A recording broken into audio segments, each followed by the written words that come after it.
আবু হুরায়রা রাদিয়াল্লাহু তাআলা আনহুর বর্ণনা, তিনি বলেন, খরাজা রাসূলুল্লাহ সাল্লাল্লাহু আলাইহি ওয়াসাল্লাম যাতা ইয়াউমিন আও যাতা লাইলা, একদিন রাতে অথবা দিনে রাসূল বাসা থেকে বের হলেন। কোথা থেকে বের হইছে? রাতে বা দিনে। বের হওয়ার পর আসছে, আয়েশা দেখে ফাইদা হুয়া বিআবি বকর ওয়া উমর, নবীজি দেখে আবু বকর ওমর বসা। আবু হুরায়রা রাদিয়াল্লাহু তাআলা আনহু বলেন, নবীজি বাসা থেকে বের হয়েছে, বের হয়ে দেখে আবু বকর ওমরও বসা। এই হাদিসটা একটু মন দিয়ে সবাই শুনেন আর নিজেদের জীবনটা একটু চিন্তা করেন।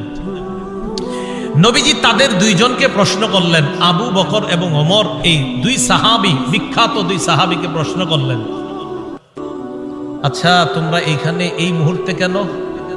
মা আখরাজাকুমা ফি হাদিহিস সাআ, এই সময়ে তোমরা এখানে কেন? অসময়ে মানে এই সময় মানে অসময়ে, আরে এই সময়ে তোমরা এখানে কেন? এই হাদিস দ্বারা বোঝা যায় সাধারণত যেই সময় মানুষ ঘর থেকে বেশি একটা বের হয় না, ওই সময়ে নবীও বের হইলেন, আবু বকরও বের হয়েছে, ওমরও বের হয়েছে। নবী বের না হইলে জিজ্ঞাসা করে যাবে।